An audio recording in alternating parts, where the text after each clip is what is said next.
Il y a 400 ans, Galilée a eu une idée géniale. Il a eu une information que des opticiens néerlandais avaient mis au point un système qui rapproche les objets, une espèce de loupe. Et Galilée a eu cette idée géniale, il était le premier à le faire, d'utiliser ces loupes, ces lentilles, il en faut 2 au minimum, pour regarder le ciel. Et donc en 1609, il a fait un petit montage optique, il a créé la première lunette astronomique, et en quelques semaines, il a observé le ciel. Et en quelques semaines, il a fait des découvertes absolument incroyables à l'époque. Il a découvert que, à l'inverse du dogme d'Aristote, la Lune n'est pas lisse. La Lune a des montagnes, la Lune a des reliefs. Il a découvert autour de Jupiter 4 petits points qu'il avait appelés les satellites des Médicis. C'était pour faire plaisir aux Médicis, mais que nous appelons maintenant les satellites galiléens. Et il a immédiatement compris qu'il avait affaire à un petit système solaire avec 4 petites lunes qui tournaient autour de Jupiter. Il a évidemment compris que dans notre système solaire, c'est évidemment la même chose, que Copernic avait raison, et que le Soleil est au centre du système solaire et ces petites planètes tournent autour. Ptolémée, qui imaginait la Terre au centre de l'univers, avait évidemment tort. Et ça a été une révélation. D'ailleurs, n'importe quel astronome amateur qui pointe une petite lunette sur Jupiter réalise que c'est les petits qui tournent autour des gros et pas l'inverse. Et donc, en quelques semaines, des progrès absolument gigantesques. Il a même, je crois, découvert des taches sur le Soleil. Il a découvert les phases de Vénus. Alors, les phases de Vénus, c'est quelque chose qui a l'air un peu anecdotique. En fait, c'est extrêmement important, puisque les phases de Vénus prouvent que Vénus est une petite planète intérieure, et donc que quand on l'observe, on ne peut jamais la voir en pleine lune, c'est-à-dire totalement illuminée, c'est impossible, la géométrie l'interdit. Donc on a des phases qui correspondent au fait que Vénus est effectivement une planète qui tourne autour du Soleil et que nous tournons à l'extérieur de Vénus. Et c'est donc une preuve encore que Copernic avait raison.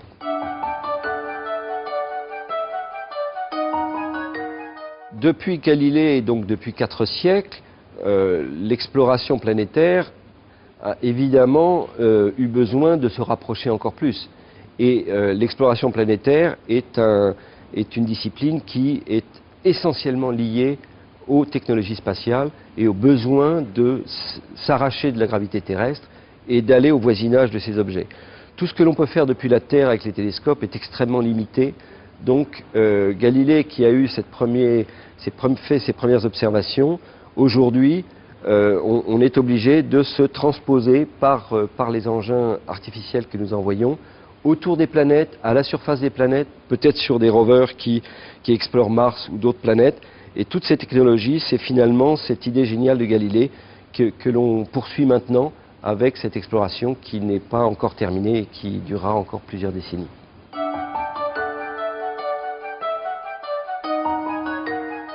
L'exploration planétaire a commencé avec l'ère du spatial, c'est-à-dire Spoutnik en 1957, et très rapidement, les Russes, les Américains ont essayé d'envoyer des sondes vers les planètes. Évidemment, la technologie n'était pas très au point, et les missions spatiales se sont faites selon une stratégie qu'on pourrait qualifier d'universelle, c'est-à-dire du plus simple au plus complexe. Et le plus simple a consisté d'abord à uniquement faire des survols des planètes.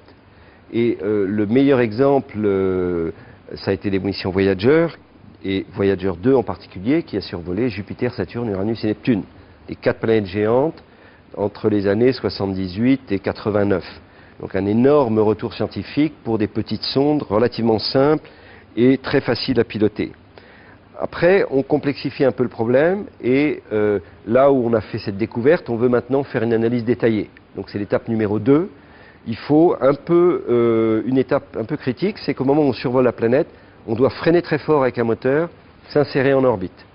Et cette phase d'insertion en orbite est quelque chose d'un peu plus complexe, qui n'était pas envisageable dans les années 60-70, mais qui a commencé finalement avec des missions comme Mariner 9 en 72, surtout Viking en 76 autour de Mars, Magellan en 90, et Galileo autour de Jupiter, Cassini autour de Saturne. Donc là, les engins tournent autour de la planète et on fait du global puisqu'on profite de la rotation de la planète pour finalement cartographier l'intégralité du globe. Si on veut aller un peu plus loin, il va falloir non plus rester à distance, mais se poser ou descendre dans une atmosphère s'il y en a une. Et ce sont les missions qu'on appelle d'analyse in situ, sur place. Et là, c'est beaucoup plus complexe, il faut un bouclier thermique, il faut des rétrofusées, des systèmes d'atterrissage complexes, et ça n'a pu se faire que relativement tardivement. Les soviétiques ont été très, très en pointe avec les missions Venera, qui sont allées jusqu'à 16 et 17, et ils ont réussi à poser un engin sur la surface de Vénus. Ça a été assez complexe, donc il vous faut un bouclier thermique, il vous faut ensuite un parachute, et dans le cas de Vénus, je dirais c'est tout. Mais sur Mars, l'atmosphère étant beaucoup moins dense, il faut en plus des rétrofusées, voire des airbags, des systèmes de rebondissement. Et à partir du moment où on est posé, on peut non plus analyser des photons, mais prélever la matière, c'est-à-dire les gaz de l'atmosphère, les poussières, et voir les roches et le sol, et l'analyser directement. Donc on a un retour scientifique bien plus détaillé que ce qui se fait en orbite avec ces photons que nous envoie la planète. Ça, c'est l'étape numéro 3. L'étape numéro 4, c'est un peu le Graal des planétologues, c'est à partir du moment où on va sur une planète, on prélève des échantillons, on les met dans un conteneur, on repart et on rapporte ces échantillons sur Terre. C'est ce qu'on appelle le retour d'échantillons. Et là, l'étape est beaucoup plus complexe parce que c'est une mission aller-retour. Il y a donc un départ, une croisière, un atterrissage, un redécollage, probablement un rendez-vous en orbite, une injection vers la Terre et une rentrée dans l'atmosphère de la Terre. Donc 4-5 étapes en série si l'une foire, tout est raté. Et le retour d'échantillons aujourd'hui, c'est essentiellement Apollo, qui a eu lieu parce que dans le cas de la Lune, on a mis la charrue avant les bœufs. On n'a pas du tout suivi la stratégie que je suis en train de décrire. On a envoyé l'homme tout de suite, alors qu'on n'avait même pas de cartographie globale de la Lune. Et en envoyant l'homme, évidemment, l'homme est revenu avec des échantillons, c'était assez simple à faire. Bien évidemment, au-delà de cette étape scientifique de retour d'échantillons, dans certains cas, la 5e, c'est l'homme, et ça s'est fait sur la Lune pour des raisons politiques. Ça se fera peut-être sur Mars dans les années 2030-2050, et on peut imaginer aussi des hommes sur des astéroïdes, mais du point de vue de la prospective de l'homme dans l'espace, au-delà de ces 3 destinations, il y a finalement assez peu de destinations possibles parce que c'est très loin. Les voyages interstellaires, c'est pas pour le 21e siècle, c'est plutôt pour le 22e. Et donc, on n'imagine pas aujourd'hui de mission interstellaire avant très longtemps.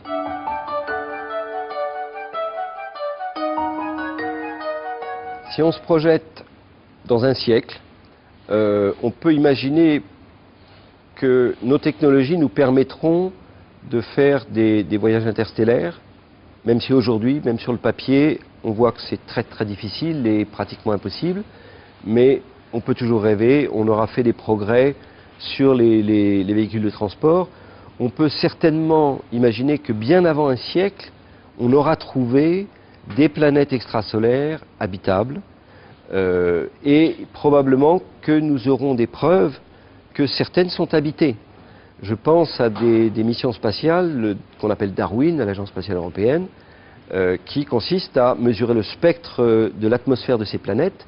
Et si on trouve de l'oxygène, si on trouve l'ozone, la molécule O3, et si en plus on a la signature de photosynthèse, c'est-à-dire de présence de végétation, on aura une totale certitude que la vie existe, au moins sous la forme végétale et très probablement sous la forme animale.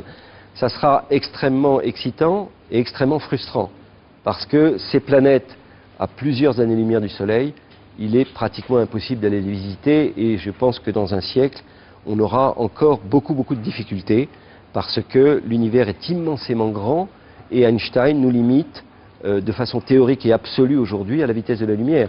Donc on ne peut pas imaginer atteindre, ne serait-ce que 10% de la vitesse de la lumière serait déjà, à l'échelle d'un siècle, un progrès tout à fait considérable. Mais aller au-delà semble pratiquement impossible. Donc, nous ne pourrons pas réellement communiquer et imaginer une rencontre du 3e type à l'envers. Rencontre du 3e type à l'envers, c'est-à-dire visiter ces planètes et serrer la main de ses habitants. Par contre, il est très probable que si la vie a existé sur Mars, nous aurons eu des missions de retour d'échantillons nombreuses, nous aurons analysé ces échantillons, nous aurons pu déterminer avec certitude oui ou non cette vie existe, et si oui, est-ce qu'elle est de la même nature que la nôtre? Est-ce qu'elle est basée sur l'ADN? En gros, est-ce que nous sommes le fruit du hasard ou de la nécessité?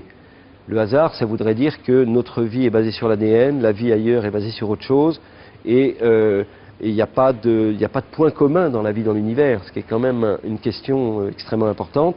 Si par contre on retrouve la même ADN, là on pourrait imaginer que la vie est beaucoup plus universelle, la même que la nôtre se trouverait partout, parce que inexorablement c'est l'ADN qui conduit à la vie dans l'univers. Ça c'est une grande question, et je pense qu'on aura la réponse d'ici à un siècle.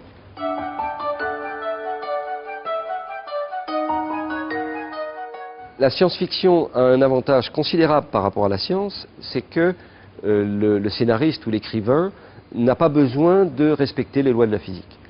La science se doit de les respecter parce que ces lois, jusqu'à preuve du contraire, sont valables partout dans l'univers. Et donc, par exemple, Einstein nous dit qu'on ne peut pas aller plus vite que la vitesse de la lumière, et jusqu'à maintenant, rien n'a prouvé le contraire. Donc, imaginer des vols interstellaires, voire intergalactiques, comme dans Star Wars, c'est réellement de la science-fiction. Aujourd'hui, une galaxie, c'est 100 000 années-lumière, et un vaisseau spatial à la vitesse de la lumière, ce qui est déjà une absurdité, puisque sa masse devient infinie, c'est également ce que nous prédit Einstein, eh bien ça met 100 000 ans. Donc, on pourrait imaginer des colonies qui partiraient dans l'espace, mais qui ne reviendraient jamais, puisque les générations évolueraient dans ces vaisseaux spatiaux, et seuls les arrière-petits-enfants pourraient peut-être revenir. Donc, le scientifique se doit de respecter.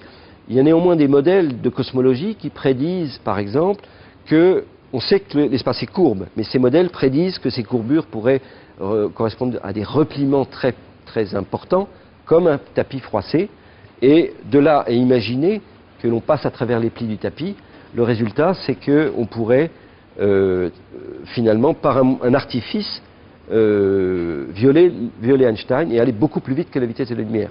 Et dans ce cas-là, on pourrait imaginer effectivement des voyages interstellaires qui iraient beaucoup plus vite que ce que Einstein nous impose. Mais on est quand même à la limite de la science-fiction dans cette description.